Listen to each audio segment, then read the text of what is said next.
Coming to Curiosity Stream, go on an adventure 66 million years in the making with Dino Week. From new discoveries about the dinosaurs we thought we knew, to the mind-blowing species still being unearthed, and the controversial discovery that could rewrite history. Did dinosaurs survive longer than imagined? Dino Week on Curiosity Stream. And with monthly, annual, and bundled pricing plans, find the one that works for you at curiositystream.com.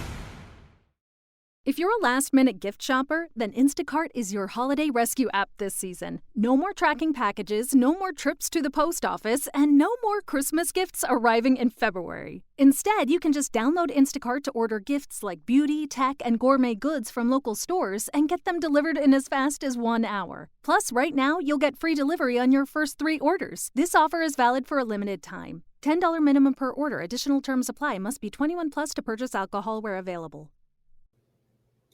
Hi everyone, welcome back to the Deep Woods Paranormal Podcast, where basically we talk about everything paranormal.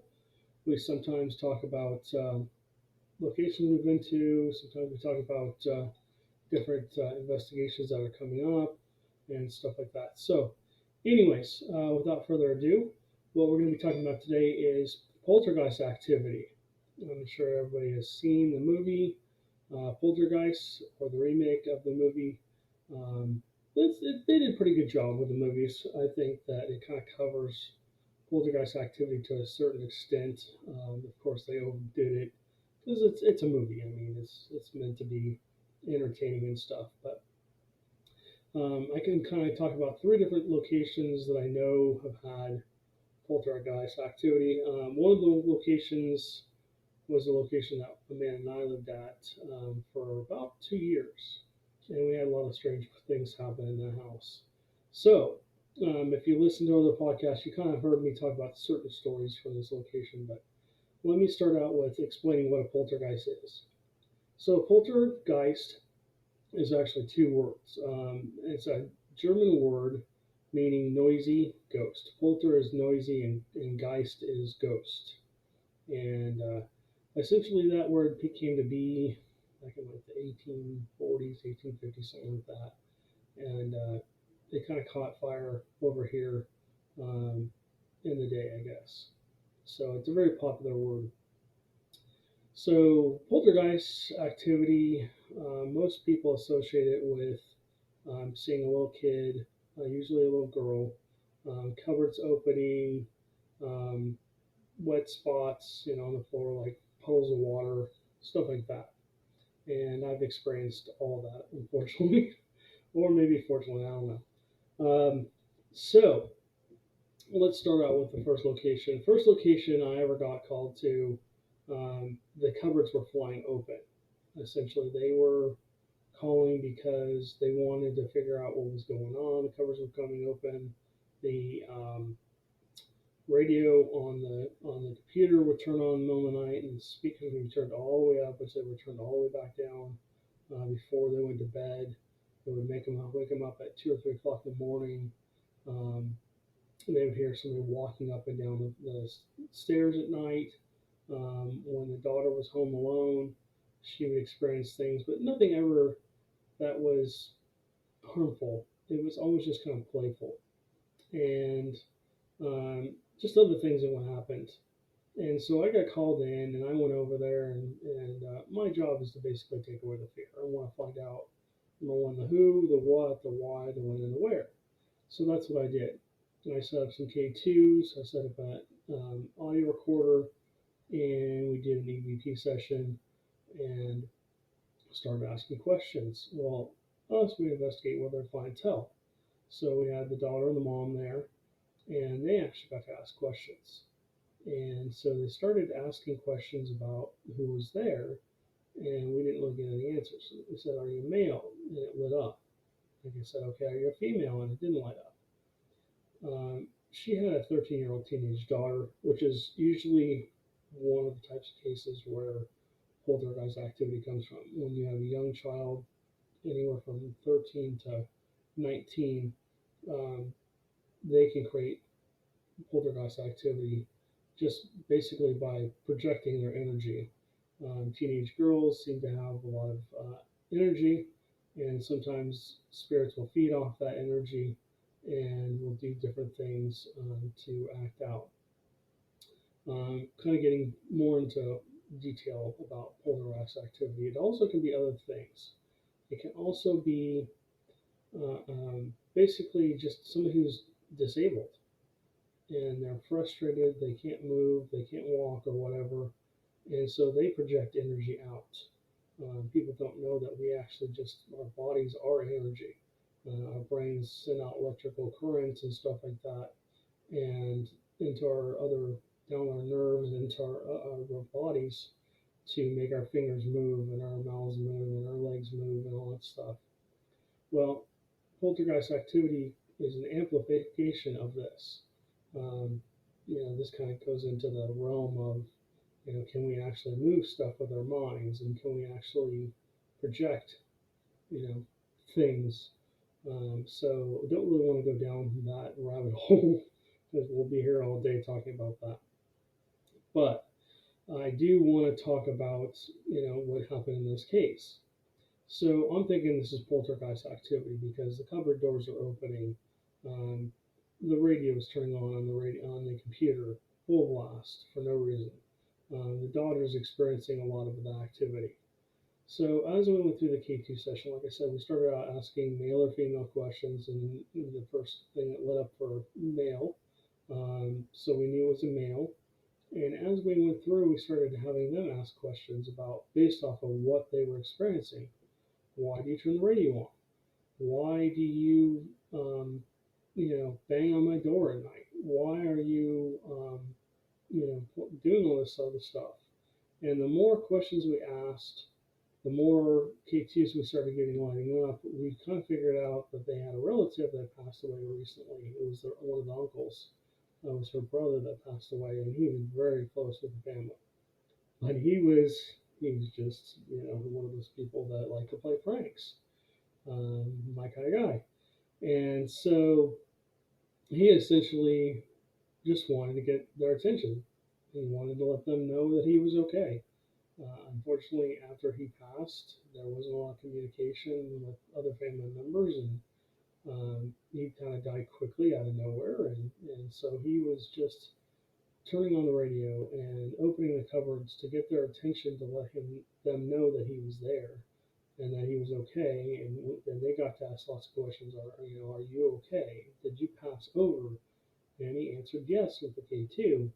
And after we did that, we kind of did a closing with him, and we said, hey, it's fine if you want. We asked them if it was okay, the family members, if it was okay for him to stay, and they said yes. They enjoyed having him around, and so everything kind of worked out. The fear got taken away. The poltergeist activity did slow down and stop. They do have activity here and there, but they talk to him like he's there now. And it was a cool case. It was a lot of fun, and I learned a lot. But we also had like a friend that has poltergeist activity in her apartment um, on camera, and we posted this video to our Facebook page, and I believe it might even be on our YouTube channel. I'm not sure if it is or not. But we essentially, as she was talking to my wife on video conference, the cabinet door above the refrigerator flew open. And so then also she recorded, she left the camera sitting watching the mantle because this trophy that she had won for her work kept moving. And actually, she found it on the ground one day when she came home. So she wanted to know what was going on, and she knew that we were part of the paranormal and team, and we do that kind of research. So we advised her to leave the camera, and so she documented her own activity. She actually caught the damn statue moving on its own. It was crazy. This thing slid literally across like an inch. It actually moved and turned on its own. And then she had other activity like footsteps, and I think she may have even seen an apparition in the house. And I'm pretty sure it was some kind of a male entity. But the more research she kind of did, the more activity she got, and so she kind of slowed down. And I don't know if she's still doing research or not, but she still acknowledges the spirit there. I forget what she named it, but it was something funny. And I think the spirit enjoyed it as well. So again, another case that worked out well. She was able to document some activity and basically just had a good time with it, still enjoys it. So the third case, this was actually something that Amanda and I were doing. This is from back in the late middle 2000s when I think it was our second apartment. We had just moved into a location in Tustin, California. Sorry, I'm moving the camera there. So essentially, we had moved into this location. It just kind of felt strange. What it was is it almost like an H. You'd walk in, and there'd be the kitchen, and then there'd be the little dining room area that was open, of course, and then the living room. And then there's a short hallway, maybe 10 feet long. And then there was dual masters with dual master bathrooms. We took the one on the right as you walk down the hall, and the one on the left, I'm so glad we didn't take that bedroom. That bedroom is weird. Middle of the summer, it's 100 degrees out. It's probably about mid 70s in the apartment complex. Inside the apartment. But man, it was freezing cold in there. You walk in there, and you can literally see your breath. I had to do research and stuff, and I'd be typing on the computer, and all of a sudden it would just be like freezing cold. I'd be wearing a jacket with the air conditioning basically set at like 78, which for me is hot. I'm used to it being down in like the low 70s or high 60s, and I could see my breath, and I could just feel something in there with me that was not very happy about me being there for some reason. But as time went on, and I was going to college at that time, as time went on, other strange things started happening. There was a weird thing with water, like the faucets would turn on, and we'd be like, "What in the world?" And we'd go turn them back off. In the middle of the night, they would just turn on. Couldn't figure that out. We figured it was just some kind of plumbing issue. And then we would, I walked into the kitchen one night, and I stepped in a puddle of water, and I went, "Oh, dang it, it's the dogs. The dog peed in the. So I go down there to wipe it up, and I'm like smelling it, and it's like, okay, this is not pee, it's just water. And I wiped it up and looked at the towel, and I smelled the towel. There's no smell to it, it's just water. So as time went on, different puddles of water would just appear in different places. And we thought it was a slab leak. They came in, the apartment maintenance came in, and there's no pipes under this area. There shouldn't be any water. They pulled the carpet up. There's no crack. There's no leaks anywhere. That hallway, I actually video recorded this little dot of water appearing, and it grew into a puddle right in front of my face. And I'm like, what in the world is going on? And we could never figure that out. Other strange things happened in that place. We had a saltwater aquarium, and I went from a Plex aquarium to a glass aquarium, and it held about 50 gallons. And so we left it for the night. We left for the night. We went out with friends. We came back, and literally there's just water everywhere. When we walked in, we're like, what the world happened? And we're like, okay, there has to be some kind of leak somewhere. And we're looking at the sinks, and all of a sudden we look over the aquarium. It's literally cracked all the way along the back. Like somebody had stuck in the aquarium. Let me start with the aquarium was like an inch away from the wall. And there was like a circular dot, like something like if you had a rock hit your windshield and it cracks your windshield and leaves a little circle. That's what it looked like. So like something had hit the back of the aquarium really, really hard. And that glass was probably about a quarter-inch thick. So it wasn't thin. It would be really hard to break that glass. So whatever hit it from the back, cracked it all the way across, and water had just been pouring out of there like crazy. So I don't understand what caused that to happen. Another time, I came back and I found, again, water all over the floor, and essentially somebody had unplugged the sump pump underneath. What basically a sump pump is, it's another tank that's underneath the aquarium, and what it does is when water overflows the top of the aquarium, it gets so close to the top, it goes down a tube into this other tank. It goes through a water filter, to basically keep the water fresh and healthy, and then it pumps it back up. Well, somebody had basically unplugged that pump, and so and nobody was there. It was just my wife and I living there. She had gone to work. I left for work. I came home before her, and I plugged the pump back in, and all of a sudden it starts going again. But it had filled up all the way to the top. That pump only filled about 3 inches. I mean, sorry, that tank down below was only supposed to fill about 3 inches high, just enough for the pump to pump it back up. So I have no idea who physically unplugged that. There was no way, I know the dogs could have done it. It was plugged into the wall behind the tank. So again, another strange incident.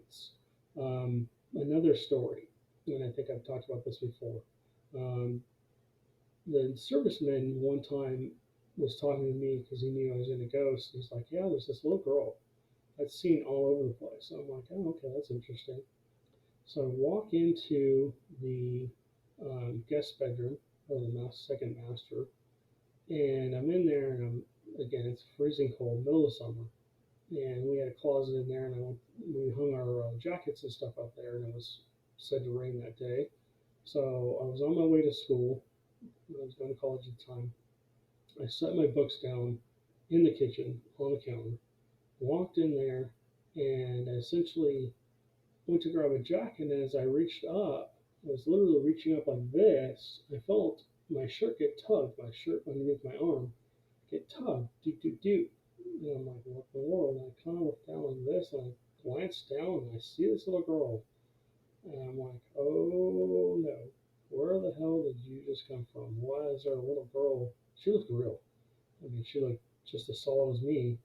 Where did this little girl come from, and why is she tugging my shirt? It's like, okay. And I glanced back up and grabbed my jacket. By the time I glanced back down, she was gone. And I just ignored her. I figured I was in a hurry. I was just trying to get out of the place. So I ran back out, and I completely forgot about my books. I ran back out and got in my car, and I realized, oh crap, I forgot my books. So I ran back in, and I'm looking all over the place for my books. And I'm going, okay, what in the world? Where did where did I leave my books? Retraced my steps, couldn't find them anywhere. And then all of a sudden it hits me, oh no, little girl. So I said, okay, little girl, I'm so sorry I didn't acknowledge you before. Can you please return my stuff? Next time I'll acknowledge you, or whatever I said. And so walked in the other guest bedroom because I thought maybe I left him in the counter in that bathroom or something like that. Maybe I set him down before I grabbed my jacket.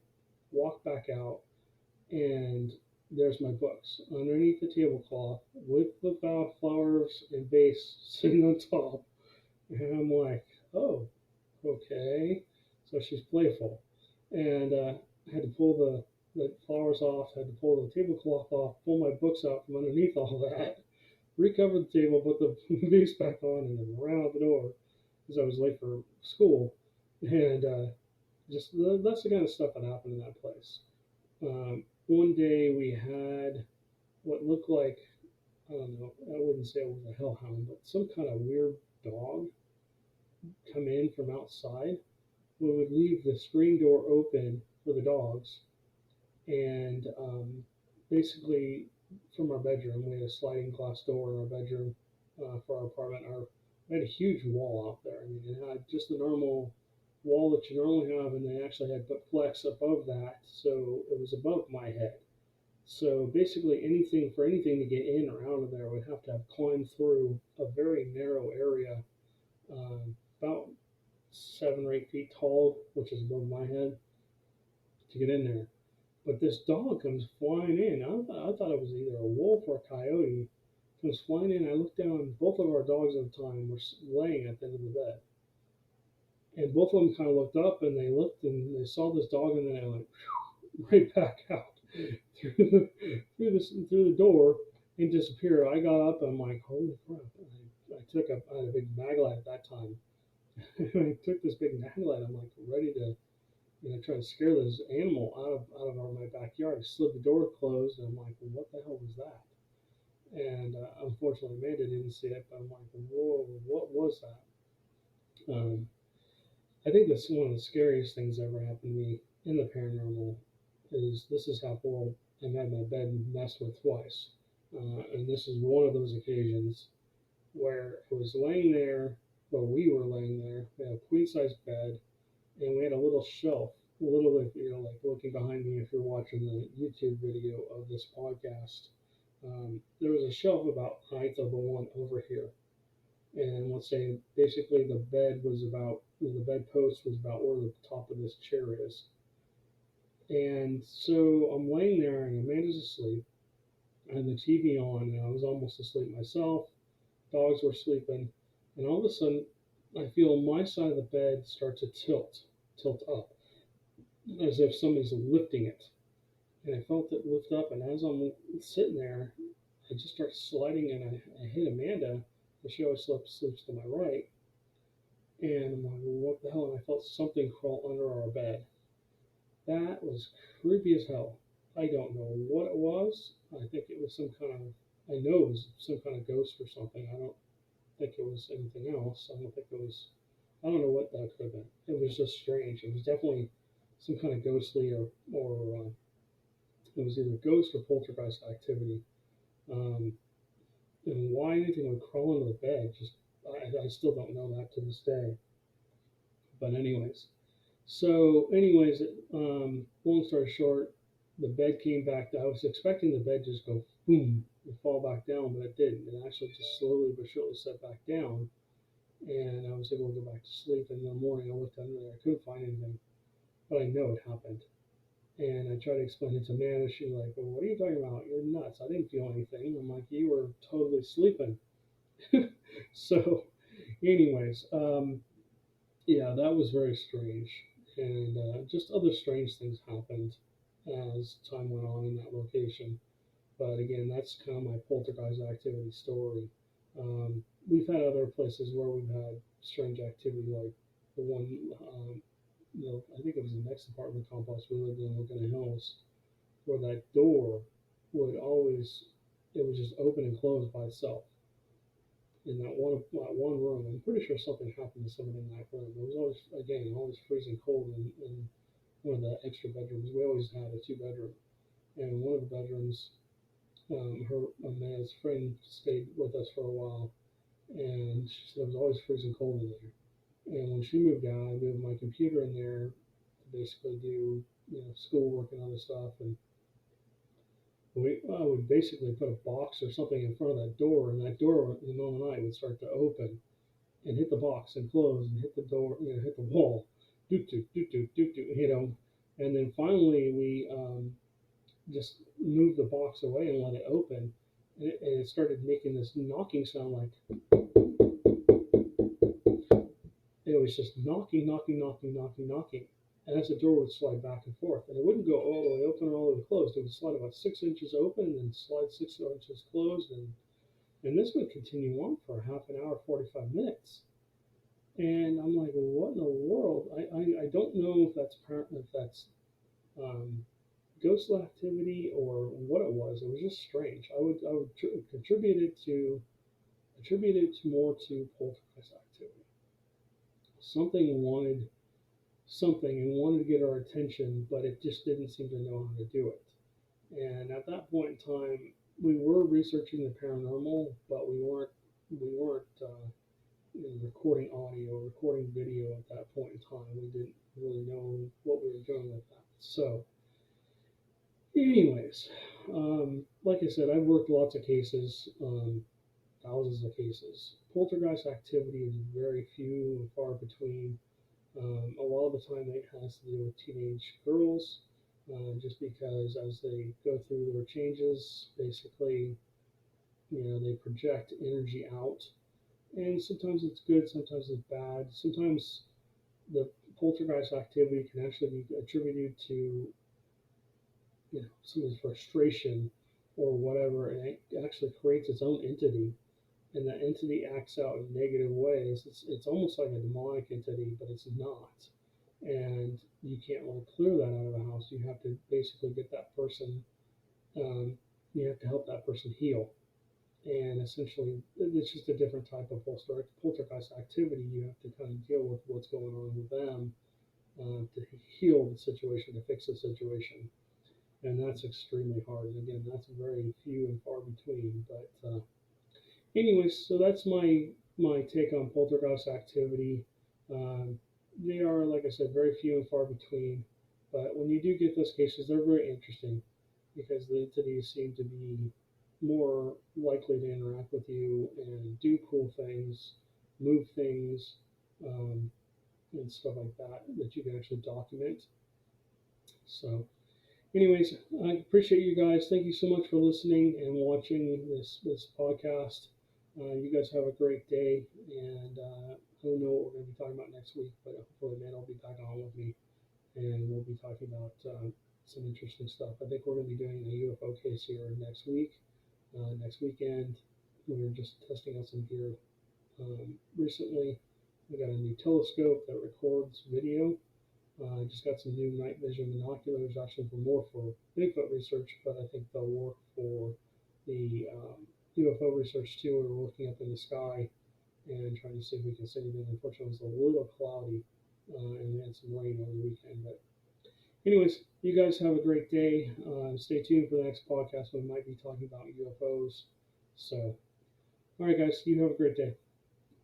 Hello, it is Ryan, and we could all use an extra bright spot in our day, couldn't we? Just to make up for things like sitting in traffic, doing the dishes, counting your steps, all the mundane stuff. That is why I'm such a big fan of Chumba Casino. Chumba Casino has all your favorite social casino-style games that you can play for free anytime, anywhere with daily bonuses. That should brighten your day a little. Actually, a lot. So sign up now at ChumbaCasino.com. That's ChumbaCasino.com. No purchase necessary. VGW Group. Void where prohibited by law. See terms and conditions. 18+. Okay, round two. Name something that's not boring. A laundry? Ooh, a book club. Computer solitaire, huh? Ah, sorry. We were looking for Chumba Casino. That's right. ChumbaCasino.com has over 100 casino-style games. Join today and play for free for your chance to redeem some serious prizes. ChumbaCasino.com. No purchase necessary. Void where prohibited by law. 18+. Terms and conditions apply. See website for details.